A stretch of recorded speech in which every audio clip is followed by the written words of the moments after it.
রাত পেরোলেই আসলে ভোট। ইতিমধ্যে তো আমরা দেখেছি সকাল থেকে কিন্তু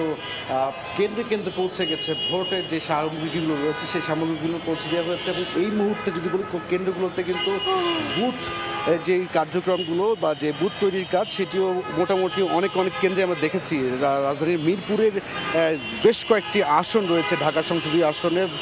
তার মধ্যে 12, 13 মোহাম্মদপুরের দিকে আমরা ছিলাম বিকেলের কিছুটা সময়, সেখানেও আমরা দেখেছি যে কেন্দ্রগুলোতে কিন্তু ভোটের যে সামগ্রী সেই সামগ্রীগুলো পৌঁছে দেওয়া হয়েছে। প্রিজাইডিং অফিসার ছিলেন এবং তার পাশাপাশি আইনশৃঙ্খলা বাহিনীর উপস্থিতিতেই কিন্তু সেই সামগ্রীগুলো পৌঁছে দেওয়া হয়েছে। মিরপুরেরও আমরা 14 নম্বর আসন দেখেছি, 15 নম্বর আসন ঘুরে দেখেছি, সেগুলো মোটামুটি সবই কার্যক্রম প্রায় শেষ মুহূর্তে, অর্থাৎ রাত পড়লে যেহেতু ভোট আর কয়েক ঘন্টার অপেক্ষা, সেই কয়েক ঘন্টা আগেই সকল ধরনের ভোটের কার্যক্রম সেটি ইতিমধ্যেই কিছু কিছু জায়গায় শেষ হয়েছে, কিছু কিছু জায়গায় এখনো চলমান আছে।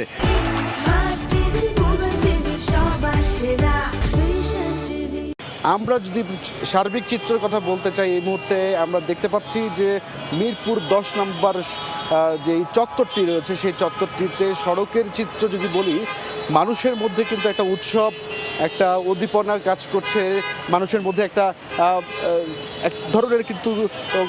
আনন্দমুখর কাজ করছে, সময় পার করছে তারা, যে কারণে আসলে দেখা যাচ্ছে যে কোনো রকমের কোনো সহিংসতার ঘটনা কিন্তু এখন পর্যন্ত রাজধানীর কোনো আসনের আমরা তেমনভাবে কিন্তু বড় ধরনের কোনো ঘটনার খবর আমরা পাইনি, যে কারণে মানুষও স্বাচ্ছন্দ্যে কিন্তু বেরিয়েছেন, তাদের যে কাজগুলো সেই কাজগুলো আসলে সেরে ফেলছেন। এবং রাজধানীর যদি সার্বিক নিরাপত্তা ব্যবস্থার কথা বলা হয় তাহলে সব কিছু মিলিয়ে সেনাবাহিনী সহ পুলিশ সহ র্যাব, বিজিবি, অন্যান্য সকল আইনশৃঙ্খলা বাহিনী কিন্তু বেশ তৎপর অবস্থায় রয়েছে ভোটকে কেন্দ্র করে।